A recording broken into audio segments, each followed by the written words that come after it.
Câmara. Aqui é o doutor Enéas Carneiro, que é médico cardiologista, presidente do PRONA e candidato à presidência da República.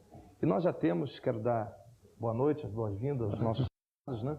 E já estamos com a nossa primeira notícia, que é a intervenção do ministro da Fazenda, Ciro Gomes, em relação a essa greve dos metalúrgicos no ABC. Vamos apreciar essa matéria e voltaremos com um comentário dos nossos convidados. Um encontro não muito comum reuniu o Sindicato dos Metalúrgicos do ABC, filiado à CUT, e o da Capital, ligado à Força Sindical. As duas centrais são adversárias no meio sindicalista, mas estão unidas na briga com o governo pela reposição das perdas salariais.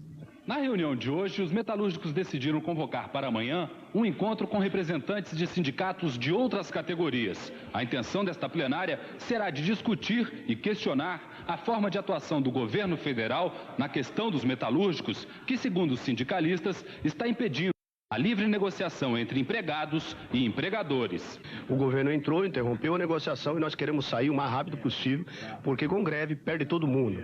Perde o governo porque não arrecada impostos, perde os trabalhadores porque estão em greve e perde os empresários porque não vendem.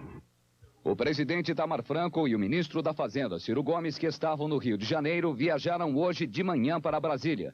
O ministro acredita que a greve dos metalúrgicos de São Paulo não vai atrapalhar o Plano Real. Ciro Gomes afirmou que os aumentos de salário só deverão ser concedidos na data base da categoria. A data base dos metalúrgicos é em abril de 1995. É uma tradição dos metalúrgicos do ABC fazer uma antecipação da data base em novembro dos anos. Nós estamos em setembro e ainda sequer no meio do mês de setembro. E por que uma greve?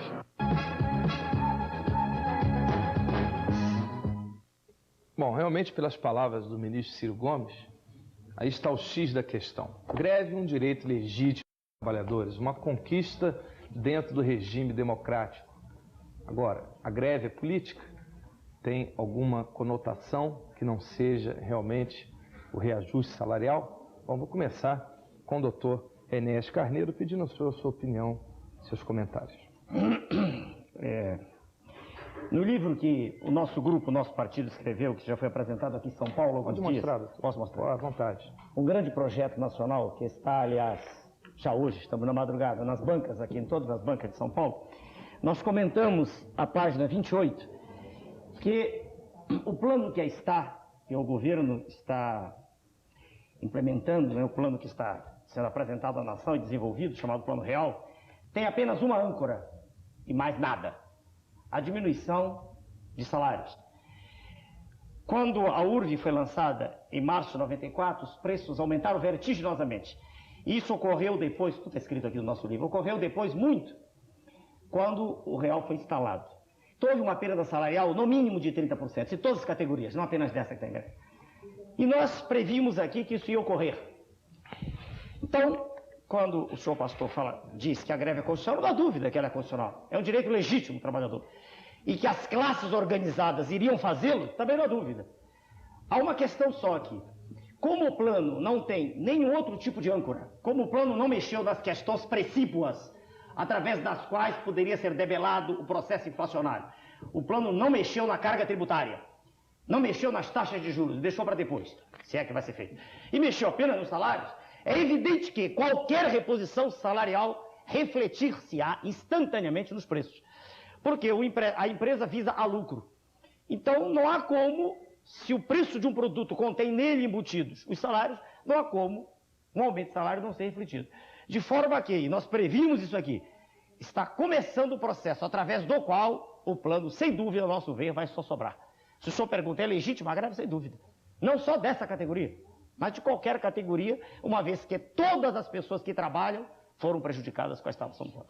Muito bem. Doutor Luiz Carlos Santos, eu também, dentro das observações do doutor Enéas Carneiro, o senhor que viveu dentro do Congresso Nacional, existia clima em 1993 ou até meados de 94 para se implementar essas medidas necessárias que ele frisou para que elas viessem acompanhar essa primeira fase do plano? Olha, em primeiro lugar, preciso deixar claro que o governo não pode concordar com a volta dos indexadores, com a reindexação, isto é, com a volta da inflação. A correção dessa defasagem tem que se dar nas datas bases, ou seja, em abril. Porque se você aceitar a volta do indexador, você volta à inflação. É a inflação que tem punido o trabalhador. E o setor automobilístico de oligopólios e o setor dos metalúrgicos, que é um monopólio, são um setor altamente beneficiado. O metalúrgico tem um salário médio de $900. Não chega a pertencer a uma classe social excluída. Agora, nós não podemos aceitar essa volta à indexação, porque isso imediatamente vai se estender a outros setores, como de autopeça, do eletroeletrônico, e nós voltamos àquela inflação toda.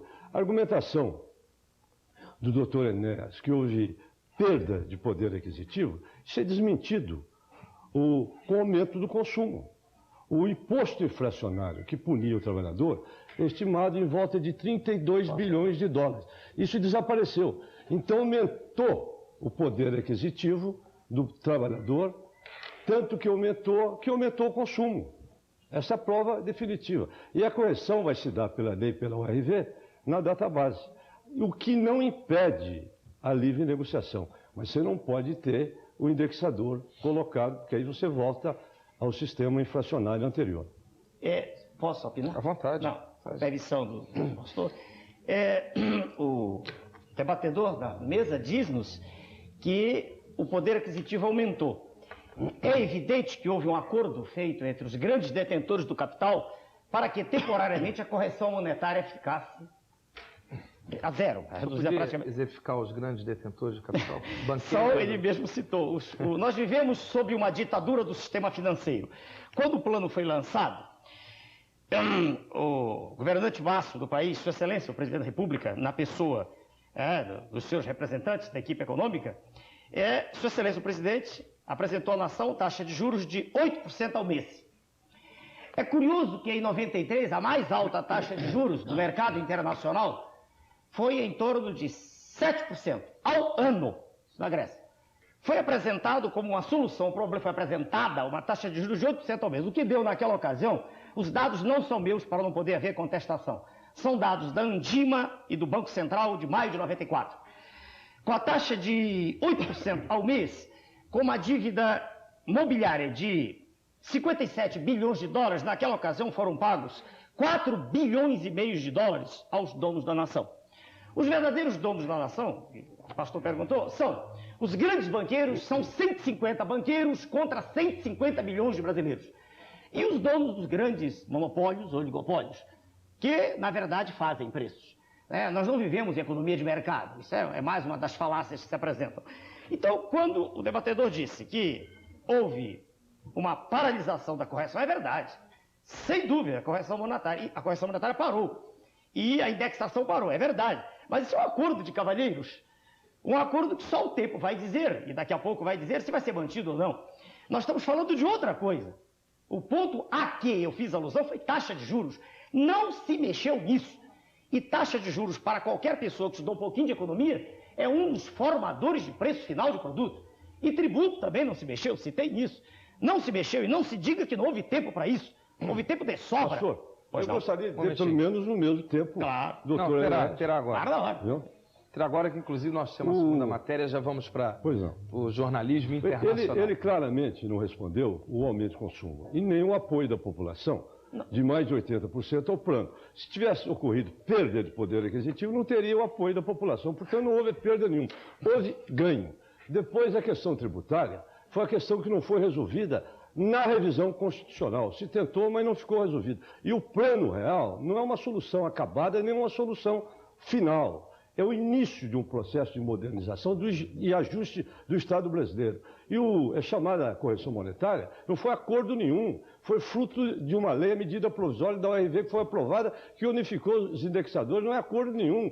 Isso foi fruto de uma lei que está imperando, que unificou os indexadores. Isso foi uma grande vitória, não só do governo, como do Congresso que participou e da sociedade que apoia o plano. Agora... Mais um tempo. Eu não terminei o meu tempo, mas de qualquer maneira eu vou ouvir. Não, eu não estou pedindo. Eu escuto com prazer. Não, eu ouço. Termine, senhor. Não, por favor. Não. Agora, nós temos o plano através das reformas estruturais do país, que vão envolver a reforma tributária, a reforma previdenciária, o alongamento do ajuste fiscal, que no Fundo Social de Emergência só vale para 95, não é? Que levou o ajuste às contas públicas, a eliminação do déficit público, a diminuição do endividamento interno, acabou-se com a inflação de 50% ao mês. Temporariamente. Agora, temporariamente, mas vai continuar. Estamos no ar. Vai continuar através do alongamento do Plano Real, através das reformas estruturais que eu estava citando. Eu quero que o senhor responda só uma pergunta. Envolve flexibilização de monopólios, envolve estímulos ao processo de privatização para que atraia capital de fora para gerar novos empregos. Acontece que aqueles que querem dizer que a situação hoje é pior do que era ontem, isso é uma situação tão absurda. Nós convivemos 30 anos com uma inflação que penalizou o povo, desorganizou o Estado e desorganizou a economia. Eu tenho que interromper esse debate, porque nós temos vários temas. Eu vou dar um tempo ao senhor. Só para uma parte só. E mais um para o senhor resumido para nós passarmos. Não precisa mais de 20 segundos. Eu só quero uma pergunta do senhor só. Sabendo-se que nós desviamos de toda a receita produtiva uma quantia colossal que ultrapassa por qualquer dado oficial 100 bilhões de dólares, na última década, eu quero que o senhor me diga qual uma razão que tem um governo constituído para colocar a taxa de juros a 8% ao mês. Só isso. Só essa pergunta. Agora, sua pergunta e depois nós vamos a outra. A taxa de juros que o governo pagava... Isso. Não, essa de 8%, só essa. A taxa de juros que o governo pagava antes do Plano Real para colocar os seus títulos, para aumentar o seu endividamento, chegou a mais de 30% reais ao ano. Sim, isso é que nós nos livramos disto. Hoje a taxa de juros que está aí é uma taxa de juros que é administrada diariamente. E nós vamos chegar hoje, o índice hoje apontado de inflação, de 7 de agosto a 7 de setembro, está pouco mais de 1%. Eu não estou falando de inflação, eu falei taxa de juros. E essa taxa de juros hoje é uma taxa que ia diminuir, vai diminuir como a inflação está caindo. Eu queria fazer apenas um pequeno comentário. O doutor Enéas colocou suas posições, muito bem colocadas, sob o seu ângulo de ver, também o doutor Luiz Carlos Santos. E gostaria de lembrar que o Plano Real, ele tem uma proposta na primeira fase de estabilização da economia. Quando um doente ele está muito ferido, leva, por exemplo, uma pessoa leva um tiro, digamos, ela está muito ferida. Então, a primeira medida que tem que se fazer, o senhor sabe como médico, ainda mais pelo seu passado no Exército, que nós temos que logo estancar a hemorragia. Mas o diagnóstico está errado. Perdoe-me, pastor. Estanca-se a hemorragia. Quando se diagnosticou a causa reduzindo salários, foi um erro. Um erro contra a população. Não houve redução de salário. Claro que houve. Não houve ganho salarial que se traduziu no aumento de consumo. A pessoa consome mais porque a inflação caiu, só por isso. Os economistas, eles partem do seguinte princípio. Acho que é só por isso que a inflação acha pouco? Os economistas isso engana uma pessoa simples, humilde. Acha pouco a inflação, livrada da correção monetária, os economistas acham o seguinte, que a inflação é a maior praga, é o monstro que sem dúvida, paulada nesse monstro. Mas o diagnóstico não é errado. Pouco acabou com a inflação. Acha paulada, o diagnóstico acha errado. Que pouco acabou com a inflação. Não acabou com a inflação. Não, aumentou. Não adianta segurá-la. O Cruzado fez isso. A maioria dos o Cruzado tem nada a ver com o Plano Real. A maioria dos Cruzado é transferência de renda. A maioria dos economistas, dos técnicos, avalizam esse plano. O professor Décio Munhoz, titular de Política Econômica da Universidade de Brasília, não avaliza. Professor Marcos Coimbra, da Escola Superior de Guerra, não avaliza. Por favor. Não, lembre-se. A maioria. Mas a maioria está atrelada a um processo. A maioria está atrelada. A maioria está sendo desmentida pelos fatos e pelo apoio da população. Mas não há população. Bom, eu vou ter agora que realmente interromper, porque aí já passou. Passamos da discussão um pouco genérica do assunto. Teríamos que fazer um tema realmente para falar sobre o plano real e podermos analisar mais profundamente. Ficou a opinião do Dr. Enéas, do Dr. Luiz Carlos Santos, distintas. E também a opinião que nós colocamos aqui, com muita modéstia também, a respeito desse estancar a hemorragia de um ferido que está realmente sangrando muito, no caso Brasil, estanca, depois vamos tomar outras medidas. Vamos agora à segunda matéria, dessa vez a questão, doutor Enéas e deputado, da soberania nacional. Até que ponto começa o direito de uma nação, até que ponto termina o da outra? Vamos a essa tão falada invasão do Haiti. Vamos lá. O porta-aviões Eisenhower partiu hoje da costa leste americana, transportando 2.000 soldados e 50 helicópteros de combate. O Eisenhower vai se juntar a outro porta-aviões americano, o USS America, que deixou ontem os Estados Unidos. O America leva uma equipe especial que tem a missão de prender o general Raul Cedras, chefe da junta militar que tomou o poder no Haiti em 1991. Mais de 12 navios de guerra americanos já estão navegando pelas águas do Haiti. Em mais uma tentativa de pressão psicológica, aviões americanos jogaram esta madrugada 2 milhões de panfletos com a fotografia do presidente deposto do Haiti, Jean-Bertrand Aristide, sobre 3 cidades do país. Atrás da foto, no dialeto local, está a mensagem de que o presidente voltará para reinstaurar a democracia. Segundo o governo dos Estados Unidos, 20.000 soldados americanos estão mobilizados para a invasão e mais 2.000 de outros 20 países entrarão em ação na fase posterior de reconstrução do Haiti. Mas, apesar da determinação do governo, o presidente Bill Clinton sofre de grande parte da população americana e também do Congresso. Numa tentativa de justificar a invasão, o Departamento de Estado americano divulgou ontem um relatório que registra casos de abuso dos direitos humanos no Haiti durante o governo militar do general Cedras. Hoje, os corpos de 2 rapazes baleados foram encontrados perto da capital, Porto Príncipe. A política intervencionista, uns chamam até de imperialismo, os Estados Unidos no papel de pai de todas as nações. O mundo acabou com a bipolarização, acabou a Guerra Fria, a ex-União Soviética foi desfacelada, né?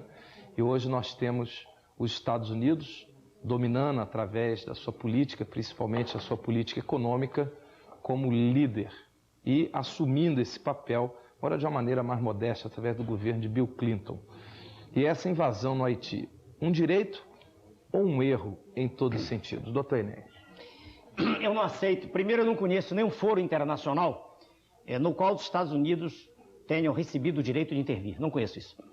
Se alguém conhece, é claro, na mesa vai mostrar. Eu não conheço nenhum documento nesse sentido. Conheço trilateral, declarando que há países centrais e periféricos, conheço o G7, mas não conheço nenhum tratado que dê aos Estados Unidos que lhe outorgue esse primeiro. Segundo, e mais sério ainda, se nós, aqui no Brasil, não aceitamos esse direito de nós fazermos essa intervenção, nem que ninguém faça sobre nós, não entendo como nós possamos aceitar com o país vizinho.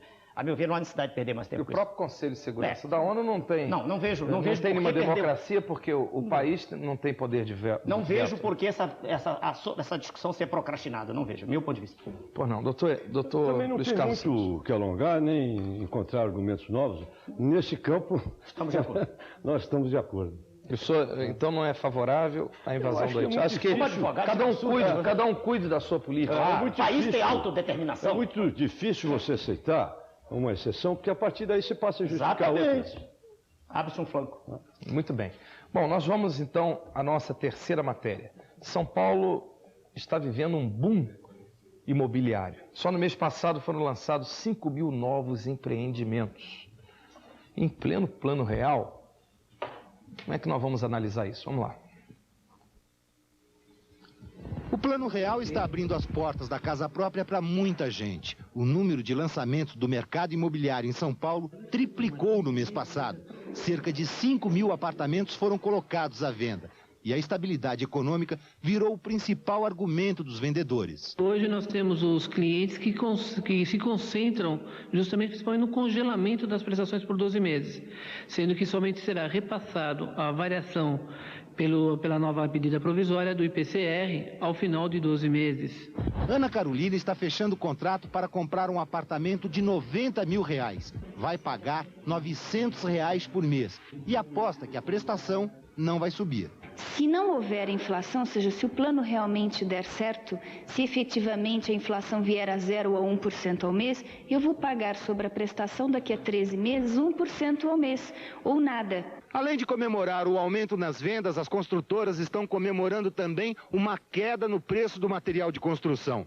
Pela primeira vez desde o início do Plano Real, acontece uma deflação. No mês passado, o índice da construção civil caiu 0,4%. Só o consumidor não pode comemorar.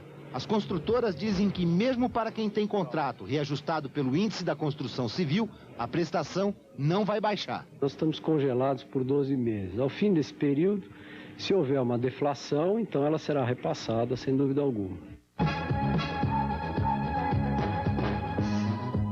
A grande questão hoje em dia na sociedade brasileira são os imóveis, dito como imóveis populares, casas e apartamentos que podem ser adquiridos com baixo preço, ou melhor, com baixo custo, para que toda a população possa sair do aluguel e venha ter acesso. Para isso foi criada a Caixa Econômica Federal, mas parece que ela não vem cumprindo com os seus objetivos, pelo menos seus propósitos, que é uma malversação de recursos públicos notório, uma manipulação de verbas que deveriam ser destinadas para o sistema financeiro de habitação, são desviadas e não se sabe nem onde essas verbas vão parar, né? A não ser parte da parcela da população que sabe que muitas dessas verbas vão parar no bolso dos maus políticos. Doutor Enéas Carneiro, eu aproveito esse gancho dessa matéria e perguntar ao senhor qual os projetos que o Prona tem em relação ao sistema financeiro de habitação para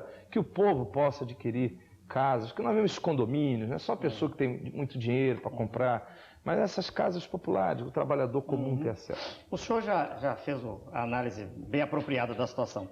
Quando eu vi o comentário ali, a moça dizendo que vai pagar R$900 por mês, fica evidente que ela pertence a uma classe camada da sociedade que é privilegiada. Uma vez que 2/3 da população estão entre meio e 2 salários mínimos. Nos níveis atuais, quero crer, isso chega a R$130 por mês. Ora, ganhando R$130 por mês é uma pilhéria pensar pagar 900. Então, o tal boom está privilegiando, está se dirigindo apenas a quem tem poder de compra. Esse boom não tem reflexo nenhum nas pessoas que estão marginalizadas do processo. Isso encerra a discussão. Primeiro, eu quero crer que não há nem o que ser discutido. Não há. Né? E no que concerne a um... Isso, inclusive, não está no nosso livro, não foi abordado aqui. Mas aqui estão abordadas diversas outras questões energéticas, saúde, educação, mas essa questão não está aqui. Agora, um ponto que pode ser examinado é o seguinte. Com salários desse nível, não há solução. E para que salários sejam aumentados, é preciso que haja aumento de produção. Eu repito sempre, todas as vezes que me pronunciei a respeito. E isso está dentro de um grande projeto aqui de macroeconomia. Vejam, senhores, os telespectadores. Claro que a inflação o domínio da inflação é primacial. Só que é preciso não só deter a inércia, quando se corrige, quando se detém, quando se breca, quando se põe um freio na correção monetária, detém-se a inércia, tal como ocorreu no Cruzado. Detém-se a inércia inflacionária. Mas há outras coisas. O preço de um produto resulta de uma opção de coisas, uma série de parcelas que aí estão embutidas. E enquanto não se mexer naquilo que é transferido ao valor final do preço, a inflação não acaba. Então, a primeira coisa é fazer com que o preço dos produtos fique realmente menor.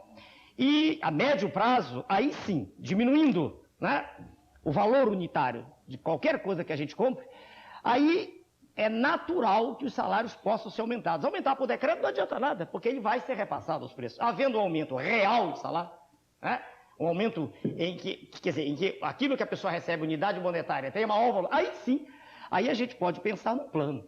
Antes não. Antes é um sonho, não há como. É preciso que o sistema financeiro de habitação volte a ter a finalidade que devia ter, para a qual foi criado, não tem. E é preciso, em suma, a meu ver, que exista um governo forte que atue no sentido de fazer as coisas funcionarem. É esse o meu ponto de vista. Deputado, tudo passa por orçamento. O governo precisa ter orçamento.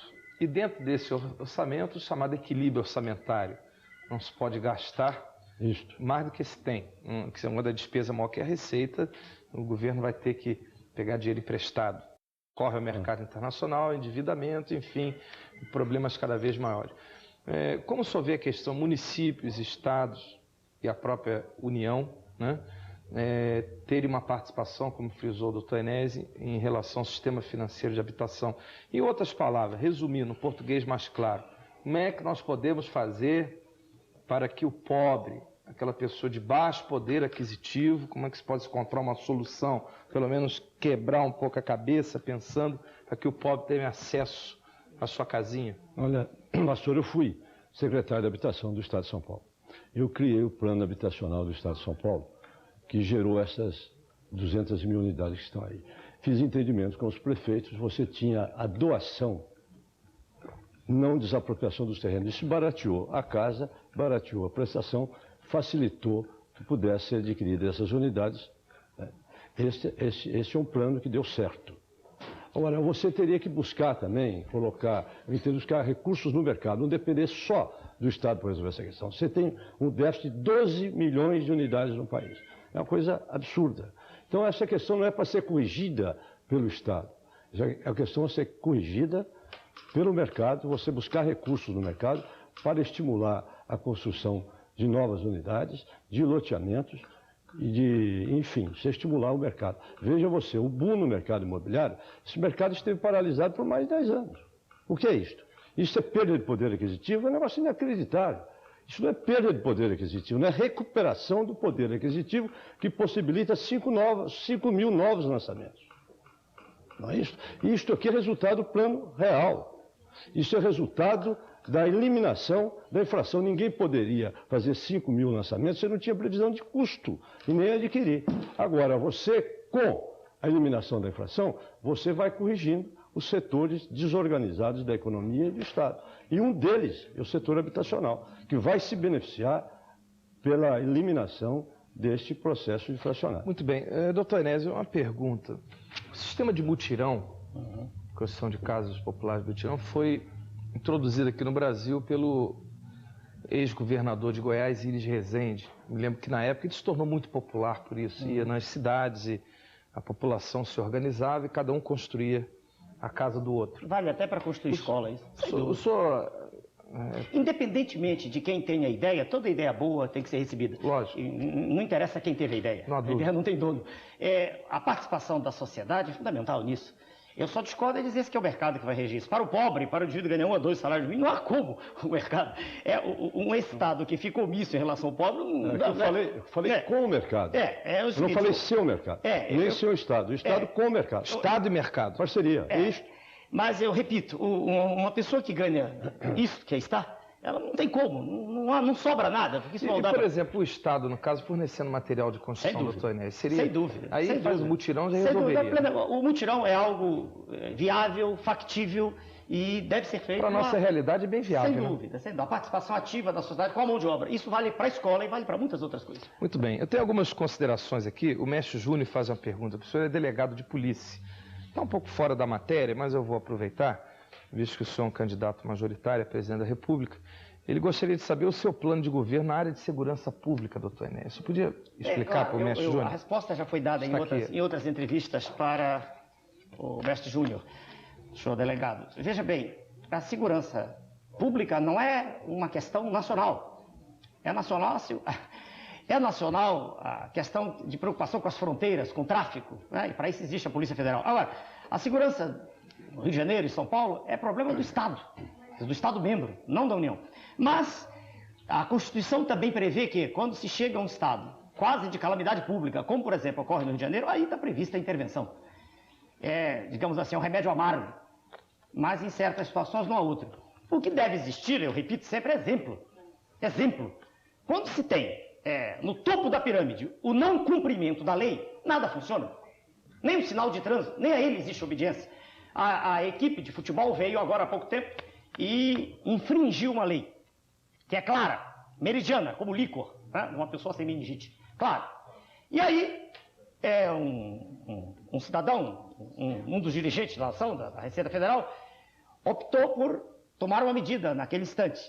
E essa medida foi contrariada pelo poder maior. Isso é claro, isso fica claro na ação, que se o detentor do poder máximo não faz cumprir a lei, como se pode? Então eu digo para o senhor que é fundamental que exista exemplo. É preciso que volte a existir ordem no país, na nação. É preciso que se cumpra a lei. A Constituição é clara. E na medida em que a Constituição em que haja obediência a ela, em que as leis sejam cumpridas, à medida que esse exemplo seja dado, tudo mais, melhor. E é um aspecto do qual não se pode descurar, eu quero dizer para o senhor, é que a miséria é fermento da criminalidade. Numa nação como a nossa, em que as desigualdades sociais são tão gritantes, entra governo, sai governo, e eles se repetem uns após os outros e nada se faz, é compreensível que a criminalidade esteja crescendo tanto. Quer dizer, é preciso que, no momento, se o senhor perguntar a curto prazo, numa situação terrível como aquela que nós vemos no Rio de Janeiro, e não sei como estamos aqui em São Paulo, não deve ser muito diferente, Em Rio de Janeiro, eu vejo que no alto caminho. Há poucos dias, um amigo meu, conhecido professor de computação, foi assassinado. Friamente, Gianluca. Isso acontece toda hora. Então, a curto prazo, intervenção. A médio prazo, educação da massa, educação mesmo, de fato, formação, não só instrução, formação de valores. E como é que o senhor vê a participação das Forças Armadas? Eu vejo, num determinado instante, como nesse instante, escritos, inclusive prevista a Constituição, como fundamental. Porque, apesar de a sua função precípua ser a segurança nacional, elas são um elemento respeitado pela sociedade, sem dúvida, né? Uma das raras ilhotas de negação de entropia no oceano de desordem em que vive a nação. Então, é importante que elas sejam mobilizadas. Só uma coisinha que eu queria dizer. Os meios de comunicação têm papel importante nisso. E a Constituição também prevê isso. O Estatuto da Criança e do Adolescente está fazendo 4 anos de aniversário, não adiantou nada.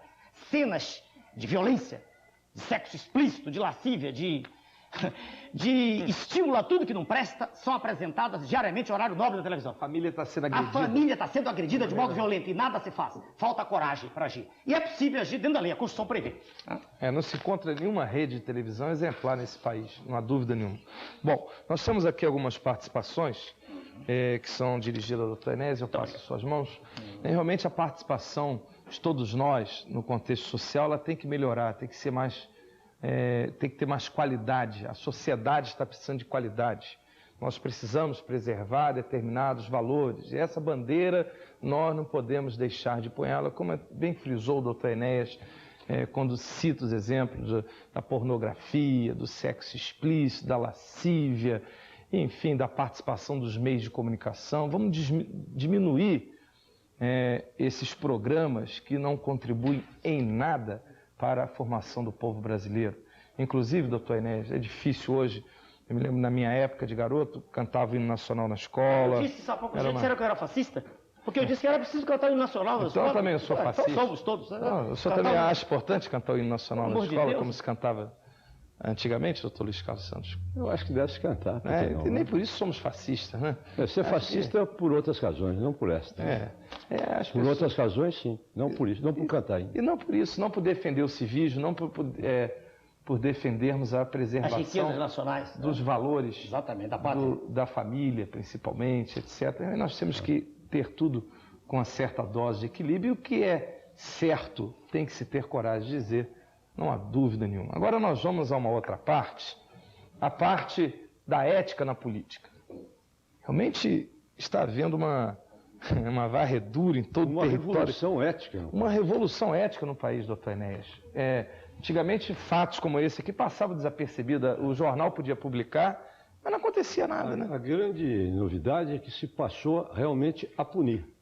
Aqueles que erram são punidos. Desde o presidente da República, que foi afastado por pressão popular, aos deputados e senadores da CPI do Orçamento, o Bisol, que recentemente afastado, vices que foram afastados, o próprio ministro, que por um escorregão pagou o preço, uma figura notável, mas pagou, e agora o caso do presidente Humberto Luciano.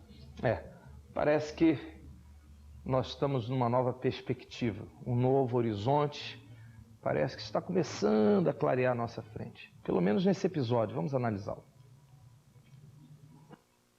O TSE bateu o martelo, mostrou que vai fazer cumprir à risca a legislação eleitoral. Por 5-1, condenou o presidente do Congresso. O senador Humberto Lucena fica impedido de se candidatar agora e por mais 3 anos, por ter impresso material de campanha na gráfica do Senado. Há 19 dias das eleições, calendários como esse podem interromper os planos de outros candidatos. A decisão só não fez tremer o Senado porque a casa está vazia. Apontado por Lucena como um dos clientes da gráfica do Senado, o senador Ney Maranhão mostra com orgulho os cadernos que mandou imprimir e diz que não teme a cassação. Lá em Pernambuco, do prefeito de escada do PT ao PMDB, ao prefeito Jaba Vasconcelos, a todos indistintamente, eu entrego caderno. Então, isso não é propaganda eleitoral. Se todos fizessem isso, amenizava o material de ensino no Brasil. No Senado não param de surgir novos impressos de campanha pagos com dinheiro público. Essa capa de caderno traz toda a chapa de candidatos do PFL pelo Maranhão. Alexandre Costa, Edson Lobão e Rosiana Sanei, lado a lado. A justiça não pode ser feita apenas para uma pessoa num país, deixando-se de considerar outras pessoas que tenham cometido a mesma falta.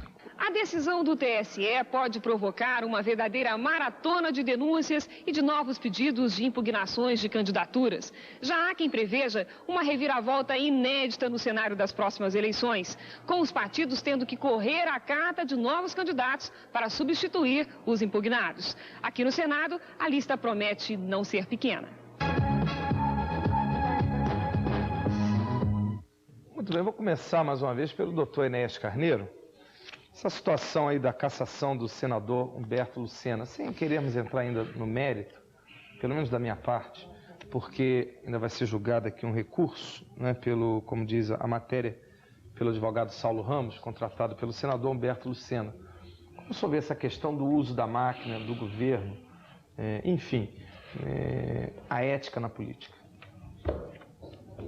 Frente a razões de disciplina num programa, eu prefiro me eximir de fazer comentários mais profundos sobre essa questão. Eu quero apenas lembrar um fato ocorrido, eu estou referindo a um compromisso assumido com a direção do programa. Mas, apenas fazendo referência ao que ocorreu em 1989, com a eleição de Sua Excelência o presidente Collor, e depois, quando houve impeachment. É preciso que a nação saiba de uma coisa, de modo bem claro. Tudo que estava ocorrendo, o dessangramento progressivo da nação, a espoliação de que estava sendo vítima o erário público, tudo era de sobra conhecido. Sua Excelência o Presidente, na verdade, foi denunciado pelo seu irmão, por um membro do clã. Suas Excelências, os congressistas, sabiam de tudo. E nada teria sido feito se o irmão de Sua Excelência não viesse a público. É preciso deixar as coisas bem claras. Quando houve também a questão mais à frente do orçamento, aquilo era uma coisa sobremodo conhecida.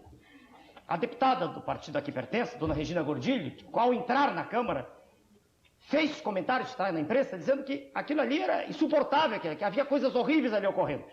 E um senhor que já foi cassado, presidente da Câmara naquela ocasião, disse que ela precisava provar. Ela disse: eu não tenho provas, mas eu sinto no ar isso se passando aqui, em todas as conversas, em todos os lugares. Não participaram apenas aquelas pessoas da Comissão do Orçamento. Muita gente sabia do que estava ocorrendo. Então eu me permito dizer para o senhor, pastor, que eu não sou entusiasmado com isso, não. Sabe? Não vejo com esse entusiasmo. Eu vejo o mesmo fenômeno. Pega-se um, pega-se outro, e ele serve, pelo Deus do céu, de bode expiatório. E o fenômeno continua, é assim que eu vejo. Deputado.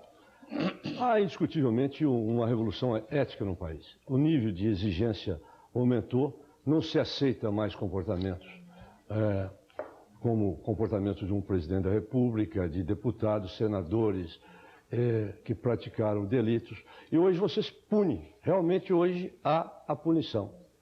Muito bem. Nós vamos a um breve intervalo comercial. Em seguida voltaremos com as principais manchetes dos principais jornais do Brasil no dia de hoje.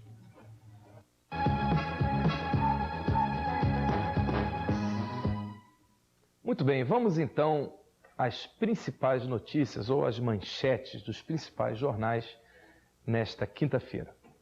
Correio Brasiliense, seca para Brasília. Jornal Hoje em Dia de Minas Gerais. Governo conversa hoje com empresários e grevistas. 0 Hora. Punição de Lucena causa crise entre poderes. O Globo. Importados ficam mais baratos. Jornal do Brasil. Junqueira quer punir senadores que usaram gráficas ilegalmente. Folha de São Paulo. Governo tenta acordo para greve. O Estado de São Paulo, Itamar assume negociação na greve. Nós chegamos ao final do nosso programa 20ª hora, apenas algumas participações. O Antônio Alves, escriturário Guarulhos, diz que o aumento do salário dos deputados é que causa inflação. A Cleonice Almeida do Lar Butantan, ela diz: os políticos estão tentando trabalhar contra o real.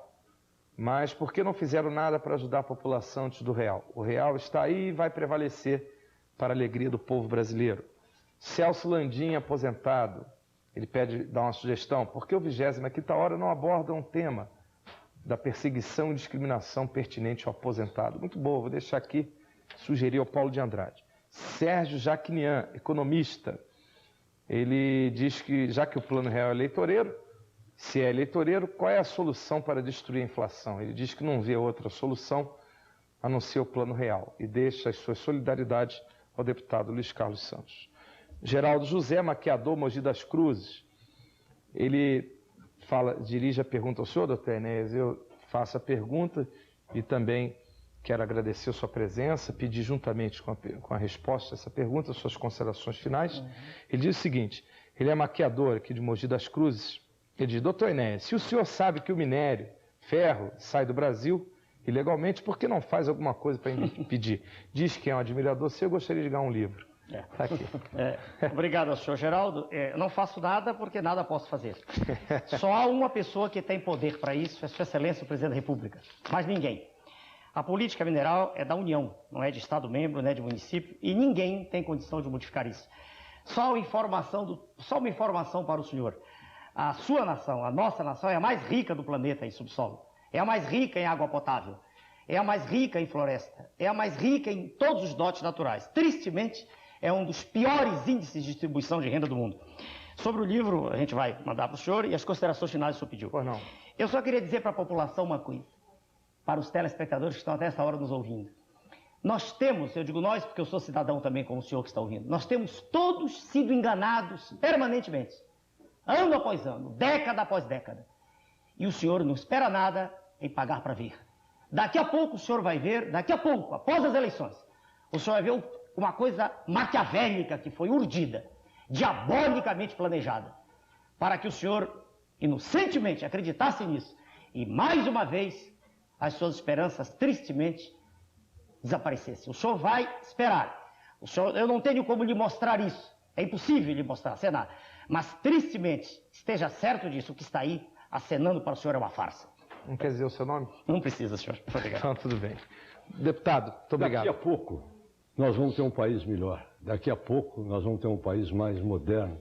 Daqui a pouco nós vamos ter um país mais desenvolvido, com reformas estruturais, um país mais ordenado politicamente, juridicamente. Daqui a pouco o brasileiro vai se orgulhar de morar nessa nação.